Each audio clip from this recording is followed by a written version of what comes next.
Alright, it's me Shane, Gemini Garage, and we are back with the introduction or the review slash unboxing of the WEN 3600 watt inverter generator.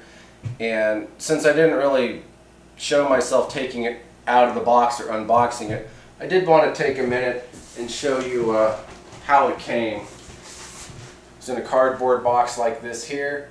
The picture and description on the side of it here. Fairly thick cardboard box. On the inside, it's kind of got this bubble wrap, and then on the bottom, it's got kind of some of this foam stuff here. The generator itself came in this bag, and then just had some like pieces of cardboard, some more of this foam stuff, just kind of shimming it in here. So that's how it's shipped there.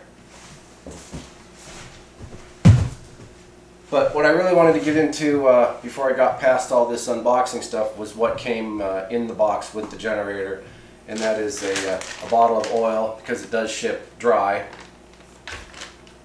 Comes with a tool kit here. You got a screwdriver, a wrench, and then your long spark plug wrench there. You've got your propane hose and regulator assembly here for hooking up the propane bottle. And then you've got a funnel for the oil and your instruction manual here. It also came with this little quick start guide for LP, propane, or regular gas, and this was attached to the pull cord over here. So that's basically how it came packaged, and this is what came in the box. So with that, I'll kind of get some of this together here, and we'll get back to it, so stick with me. Okay, I'm back. So what I'm kind of going to do is I need to get this thing broke in. I actually need to get some oil in it and get it broke in. There's an actual break-in procedure you're supposed to do, so I need to get around to doing that. So I don't have a lot of time to you know, go into all the specs and the features and anything. I'm just kind of going to do an overview and then get this thing running, and then as we go along I can go over some more of the features that it has. This is not my generator. I know the folks who own it, they are basically using it as a supplemental generator for a larger one that they have. They have found that when the power goes out, they usually only maybe just need enough to run a couple refrigerators, some lights and whatnot, because it's usually only for a few hours or maybe a day or two. So the one they have is a lot larger and kind of harder to move around. This will be a lot easier to move around and be plenty of power for what they need. And I've kind of been looking at these myself, so I'm kind of curious as to how well these things work. This thing looks like it's a really cool little inverter generator. It looks like it does just about everything you could possibly want one this size and in this price range to do. So with that, I'm going to back the camera up and focus a little bit more on this, and try and go over some of the features and read you a little bit about the break-in procedure in the manual there, and we'll go from there. So kind of got her zoomed in a little bit here. This whole kind of area down here is sort of the fresh air intake there for the engine.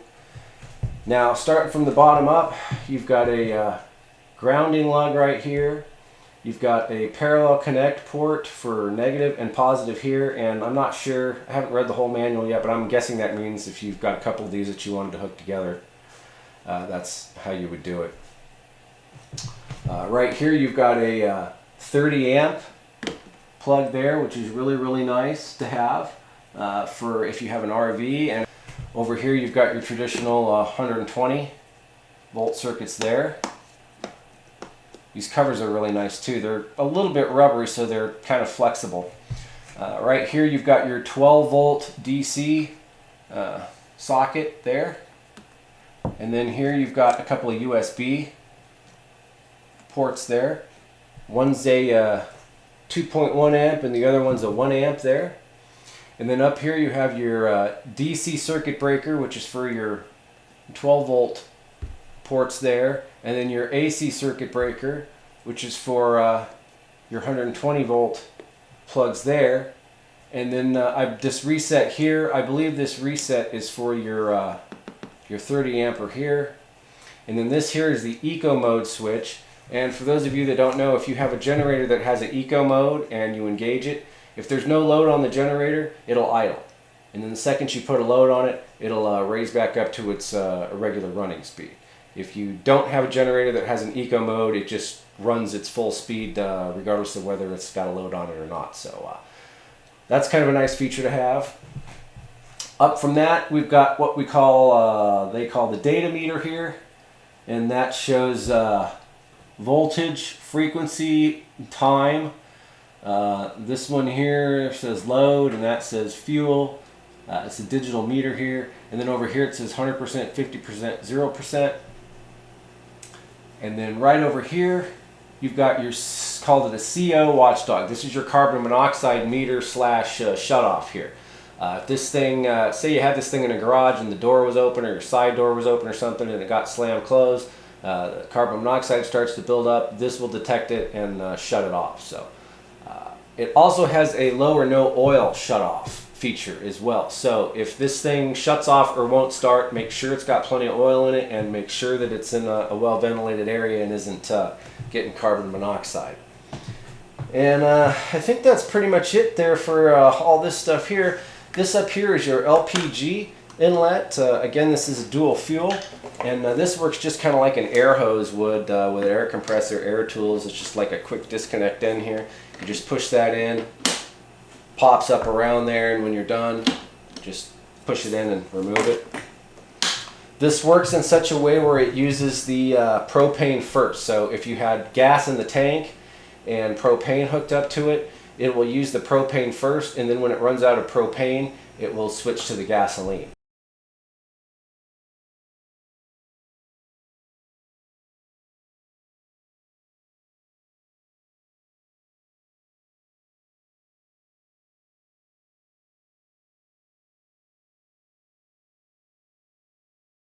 And if you didn't want it to do that, if you just wanted it to run on the gas and not the propane, then you would just either not hook it up or you would turn the valve on the propane bottle off. So that's pretty much how that works.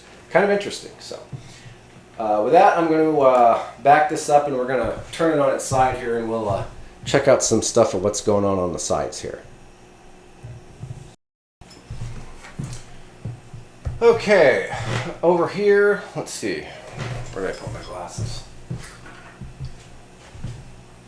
Over here, we've got some stuff here that talks about the automatic shut off and what might happen if your CO detector goes off, and there's a bunch of warning stickers and stuff up here on the top.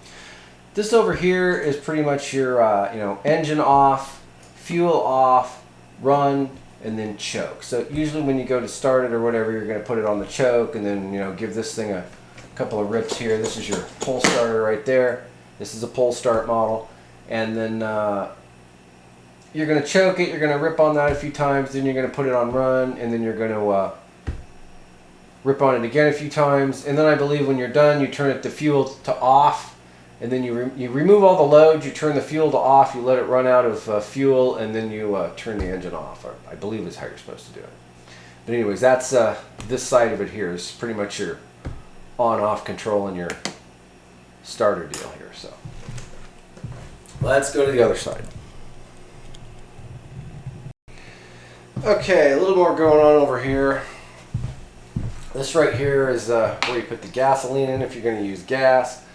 This right here is a special little access door to reach the spark plug down in there, which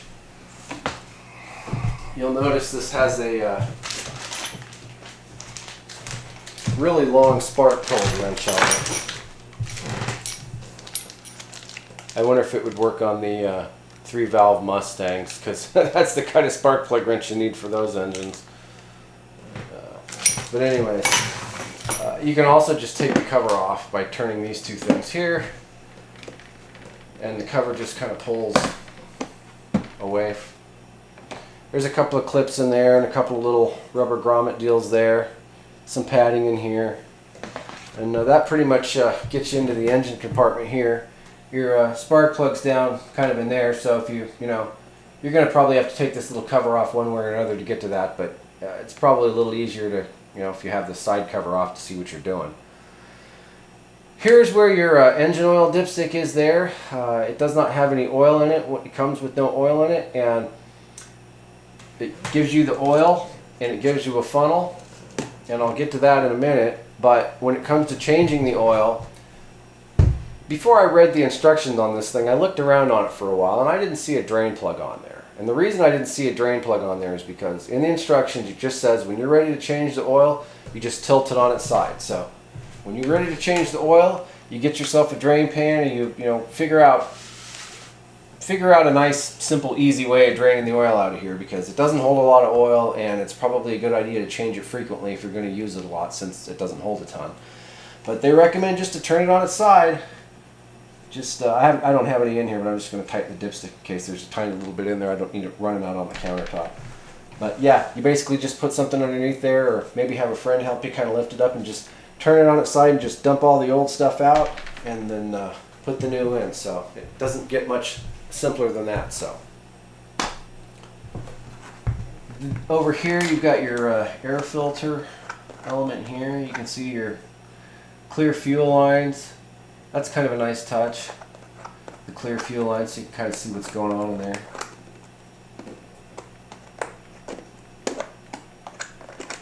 So we can get this off here.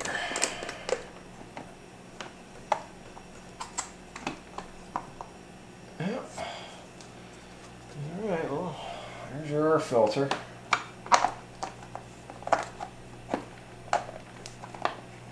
Good luck getting it back on there. I got it off of there, right? Okay, there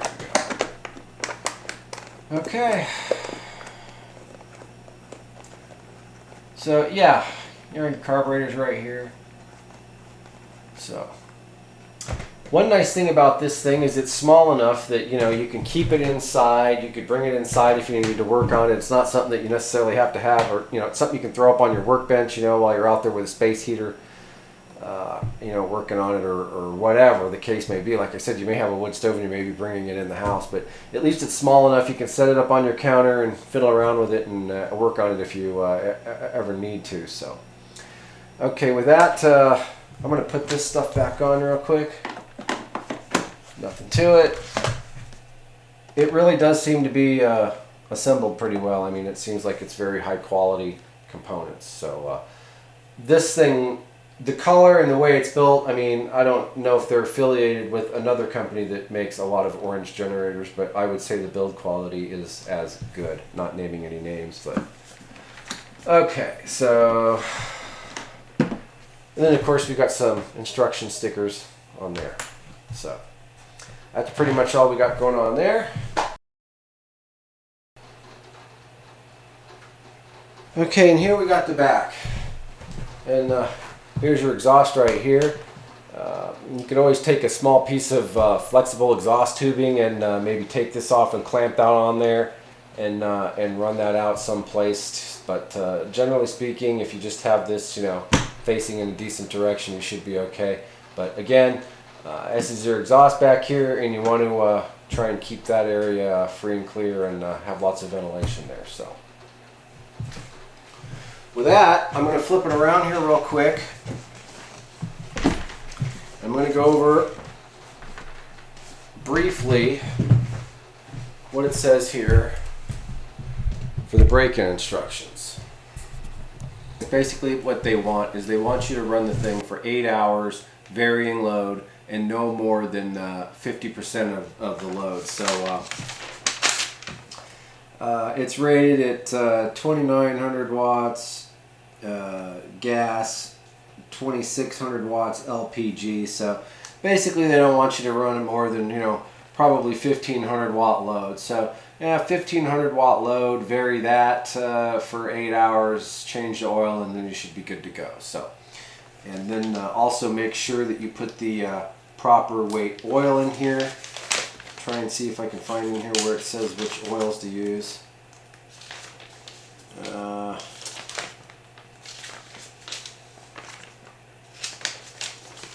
Where is it? It's probably the last page, right? Regular 30 weight engine oil, temperature is above 40.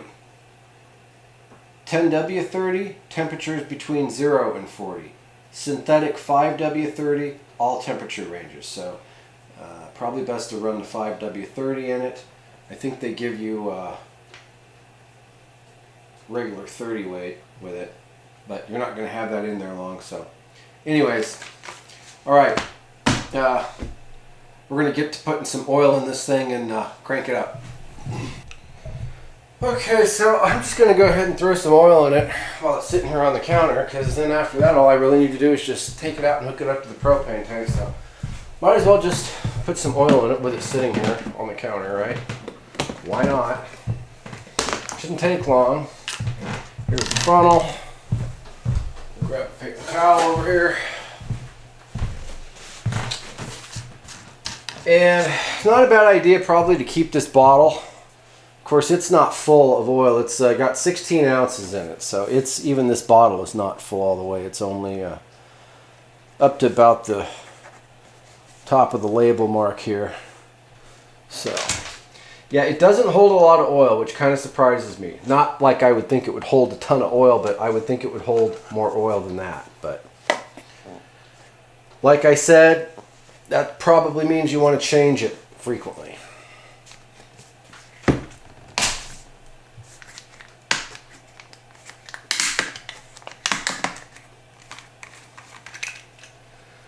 Okay. All right.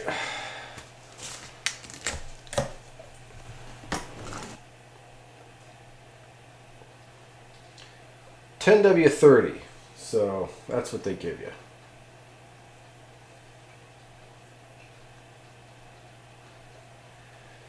I guess that's probably enough. I mean, when you start dumping it in there and you see that it's, I guess that's probably enough oil. I mean,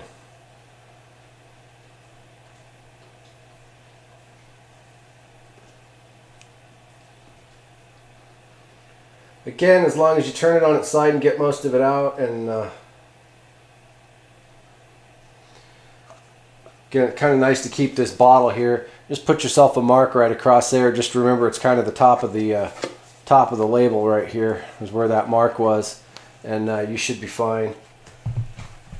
A little less guesswork when it comes time to put oil in there.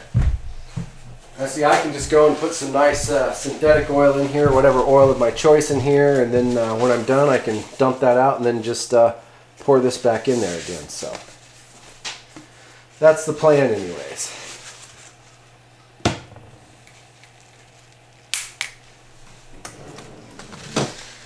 Okay, so I'm going to take the funnel out here. Let it drain just a little bit more. Let it sit in the garbage can here for a second.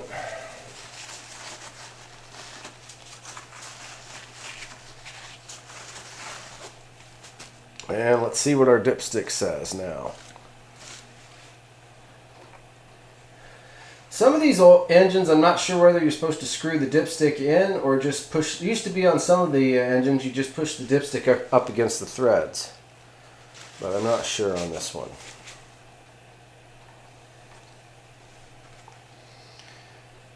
Looks like pretty much either way. So, yep, it's got oil in it. It's full. So we're good to go there.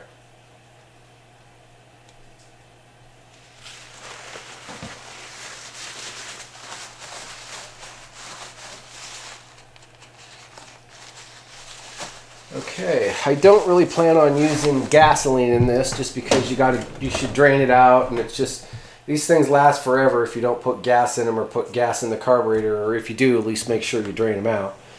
This looks like it's got a pretty simple drain for your carburetor. It's probably right here, so that's always nice to have an easy access drain. But I think all I really need to do is hook that thing up to a propane tank and stick that in there and do the other thing on the other side with the choke and whatever, and rip on that a few times and it should fire up. So probably going to take it outside to do that.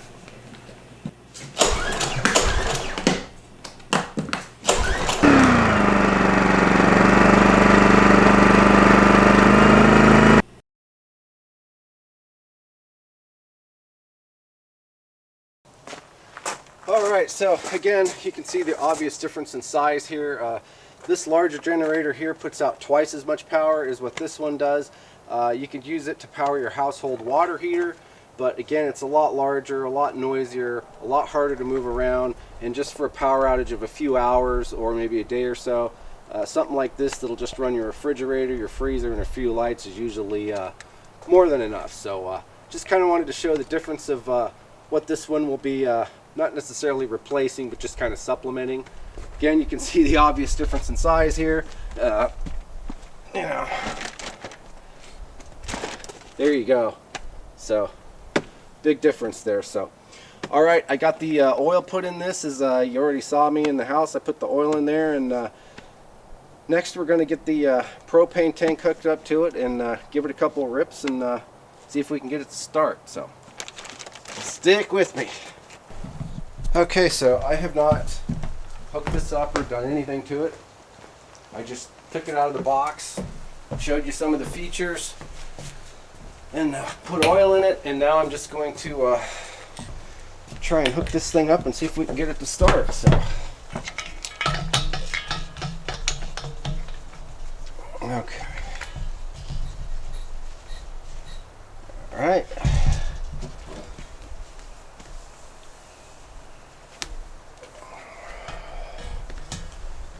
Okay, turn the valve on.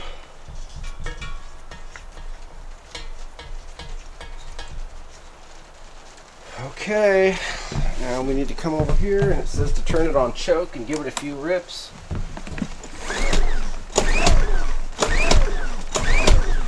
Make sure I don't have anything I need to turn on here. That's the choke.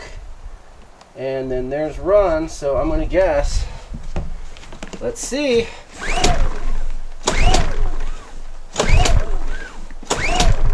I kind of feel it chugging a little bit. Oh, there we go.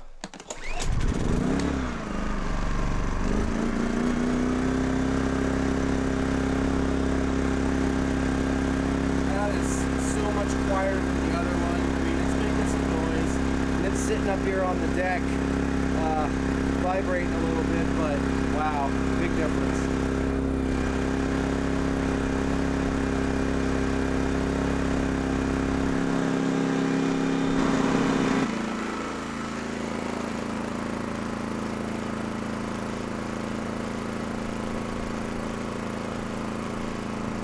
That's even quieter down there on the ground.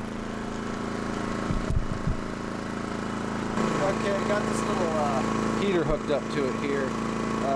It doesn't take more than, I put it on a watt meter one time. I can't remember how much this little heater takes, but it's not any more than half of what this thing will do. It's probably around 1,000 and 1,200 watts.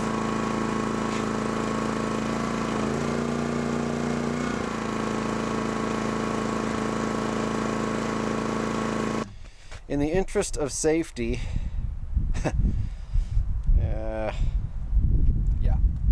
safety is very important with generators. It's also something that is sometimes hard to achieve with them, because they are, if they're portable and they're not wired in, you need to make sure they're grounded. So in the interest of safety, and not getting flamed any more than I'm already going to, pardon the wind, I did go ahead and ground this thing. It is grounded. It's grounded to the ground that my antenna is grounded to, and that is grounded to a large rod into the ground.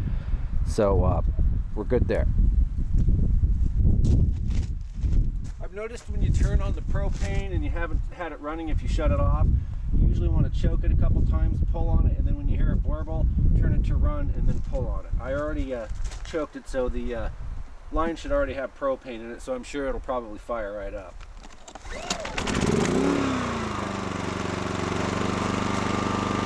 And again, we're on our eco settings.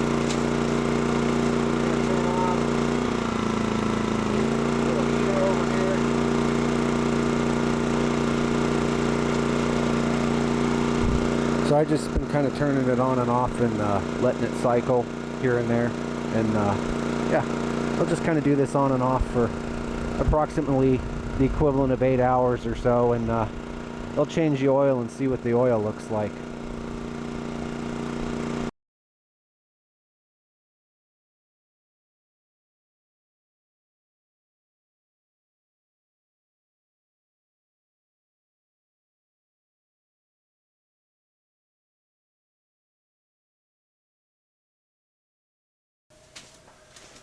Okay, well, I am completely satisfied that I ran it through the required break-in period. Had to have at least a good 7 or 8 hours on there, using a couple different heaters, varying the load, starting it up, letting it run for a few, turning it off, because your cold starts and all that's, good for break-in. So pretty much next what I need to do is just find something to put the oil in. I'm going to try and find some kind of a clear container or something that you can see through, or at least something you can see the oil in. Good, because I'd like to be able to see what the oil looks like just for the hell of it, and to be able to catch it on camera. So once again, this thing pretty much you just dump it on its side and dump the oil out of it. So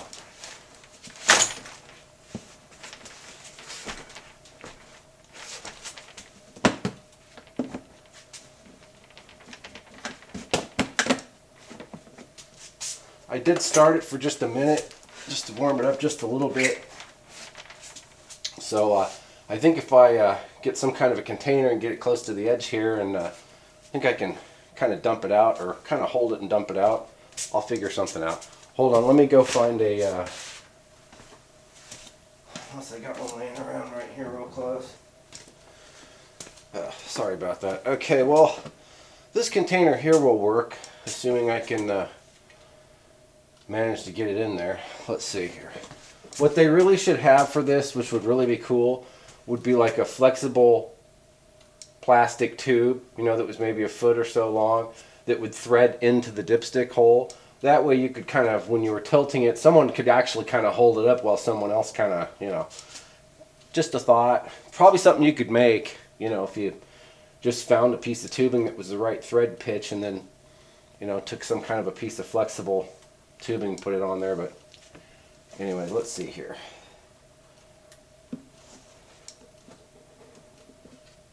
Yeah, you can get it pretty close to the edge there, so without it getting too wonky. So I'm going to move it a little bit closer here. I would recommend you probably not do this at home, because,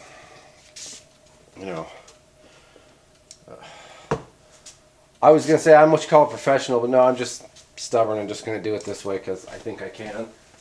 Sometimes we have to challenge ourselves, and sometimes we fail miserably. I think I'll be okay on this one now. Let me grab some paper towels here, and some shop rags here, just in case. And all right.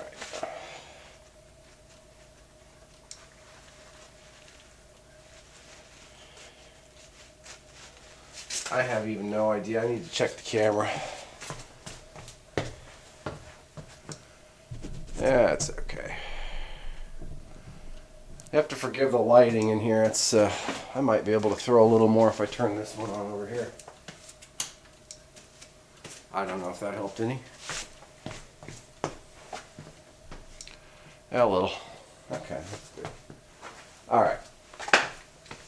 So again, we had that's the other thing I haven't done either. I didn't fill my other little bottle with 16 ounces of oil yet, so. Okay, let's see how well this works here. I'm just kind of going to hold this thing under this here, and as I tilt it, oh yeah, that's coming right out of there. Whether it's 16 ounces coming out of there, I don't know.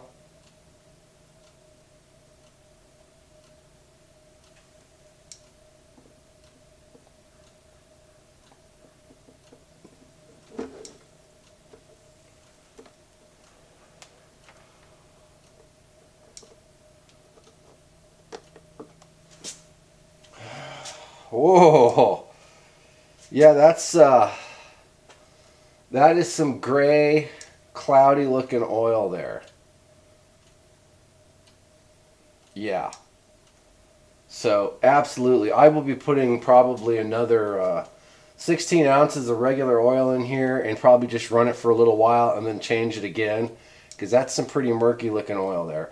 I'll try and get a little better picture of it in some little better light if you can't see it. But yeah, that's definitely a little darker and crappier than what went in there. So, all right, let me go refill my little oil container, and I'll show you what this one here looks like. Okay, that's some pretty gray looking oil there. So yeah. Hold on a second. Okay, so just for the hell of it, since that oil was so crappy, I'm actually going to. I was just going to put regular oil in it, but pretty much all the oil I have seems to be some derivative with some synthetic or half synthetic or whatever. So I'm just going to refill it, and then I'm going to run it again for just a little while and then drain it again just to see how, because that's pretty murky, which that should be expected. Like I said, it doesn't hold a lot of oil, so that's, you know, like I said, you should probably change it frequently, you know, since it just doesn't take a lot and it's not going to cost much. I can go ahead and use one of my, I need to do a video on funnels. And that might sound like a funny thing to do a video on, but seriously, it's would be a well worth video.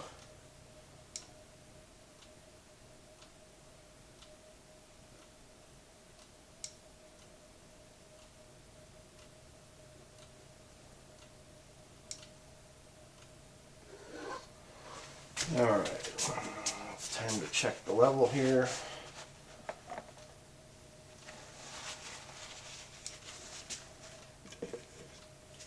Chuck this real quick. Alright. So, let me put the dipstick in here and see where we're at.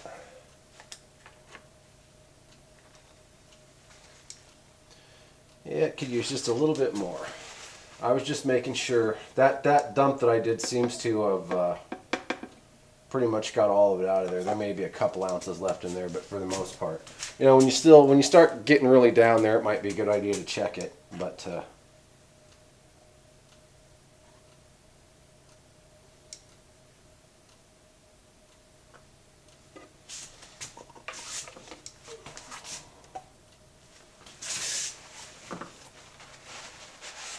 this is kind of a nice little catch here. It's just some dribbles that are kind of running on the backing up beside the funnel and the threads there.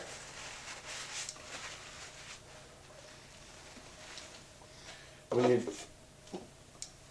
bottle makes a good kickstand parking area for the funnel when you're not using it. Clean all that off to give you a nice fair oil reading there.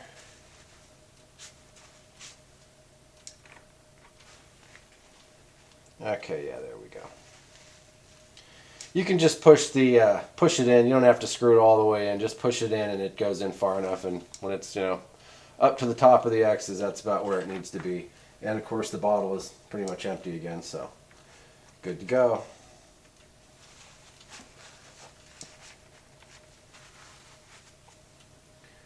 Okay. I may as well just go ahead and refill this because I'm not going to run it too long before I dump it again. So, all right.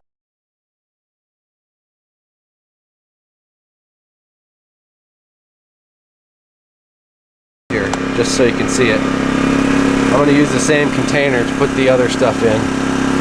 So again, pretty murky looking stuff.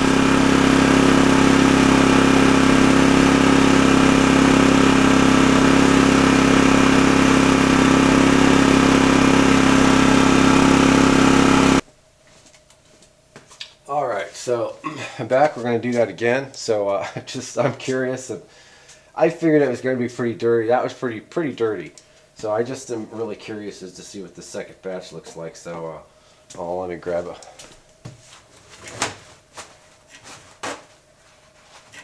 paper towel here. Okay. All right. Take out the dipstick.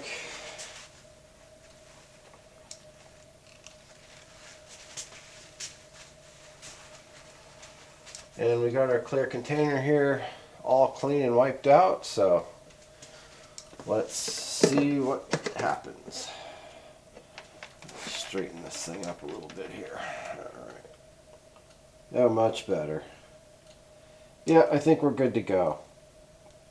Not saying I'm going to dump this back in there, but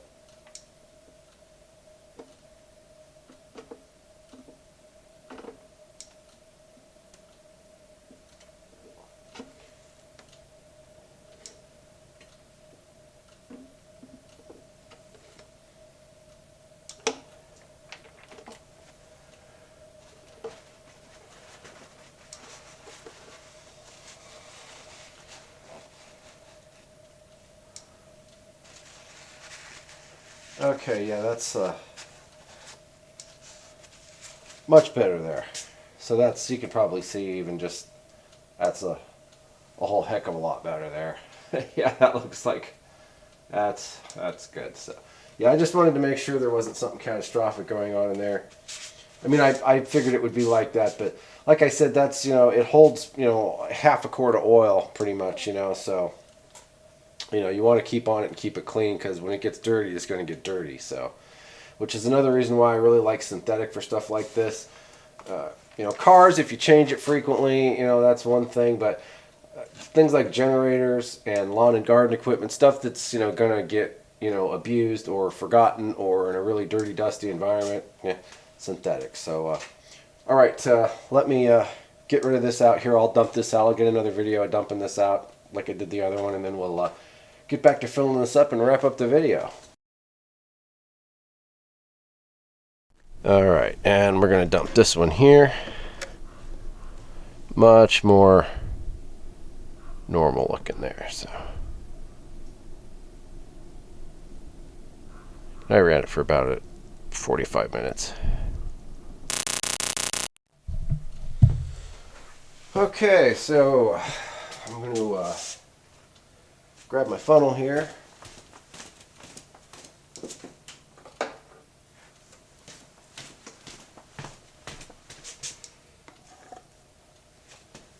And fill her back up. This is 5W30 synthetic that I'm using in here, which that's what it says you should use for pretty much all weather.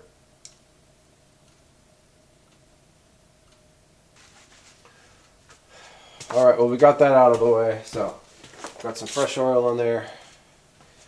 It's a third quart, so we're on second oil change, so we're on quart number 3, or not quart number 3, half quart. That's one nice thing about this thing, at least it does not cost a lot to change the oil in it, because it doesn't hold a lot. So I have a couple of quarts of spare synthetic laying around, and that'll do you for a lot of hours. So alright, we're all back together here, and I'm going to move this thing and kind of give my final commentary on it. Alright, well, I think that's pretty much going to do it. I think I covered just about everything there is to cover. I'm sure I missed something because there's a lot of this and that on here, but I did want to kind of go over real quick just again, it weighs 49 pounds, and the dimensions are up in the picture someplace, or somewhere in the video there's a picture that's got the dimensions on there. But I did want to mention the fuel tank capacity was 1.53 gallons, so gallon and a half of fuel. And it just says here half load runtime. So it's rated at 3600 surge, so it's an average of 26 to 2900 depending on gas or propane. So figure around 1000 to 1500 watts half load. And on gasoline, 5 hours, and on LPG, a 20-pound tank, 14 hours. So that's your runtime at half load for those two different fuels, and that's their estimate anyways. With that, it's been great. It starts right up. You know, whenever it's cold, or if you're just starting it, if it's been sitting for a few minutes, turn the choke on, rip it a couple times. It'll usually kind of start to bobble a little bit, and then you turn it to the run position and give it a yank, and it starts right up. Great little generator.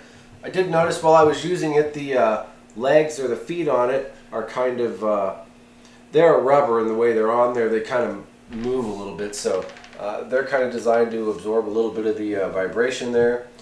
It's very quiet. If you have something like this and you build a little generator house or something for it that's, vented for the exhaust and got some fresh air, something to, I mean, you'd hardly hear it at all. So good job on the noise reduction there on this thing, and yeah, really don't have anything bad to say about it. So great little generator. If you've got an RV or an older RV that you're looking to retrofit and get a bigger generator or a better generator, or if you're looking for something to as a backup to charge up your battery system, maybe you got a battery system on your RV or maybe on your house, great. And the other nice thing with this is there are times when a friend or a relative might have a power outage or something, and they need to borrow a generator or something to heat their home, or for an air conditioner, or whatever the case may be. And it's really nice to be able to have something like this that you can actually just put in any car and take wherever you want to go. Yet it's powerful, it's quiet, and even though it's a pull start, it's still really easy to start. So again, if you're in the market for a generator, you might want to check one of these out. I remember back in the days when Honda came out with the EU generators, and man, were those great generators, but boy, they were expensive. They were, even back then, they were $1,500, a couple $1,000. So to be able to pick something up like this these days for that kind of price, I think you're doing pretty good. So I wouldn't mind having one of these, a couple of these laying around, because they're just really, really handy. So with that, click the like and subscribe if you think about it, and thanks again for watching. Hope this helped you out, and till the next video. Shane, Gemini Garage.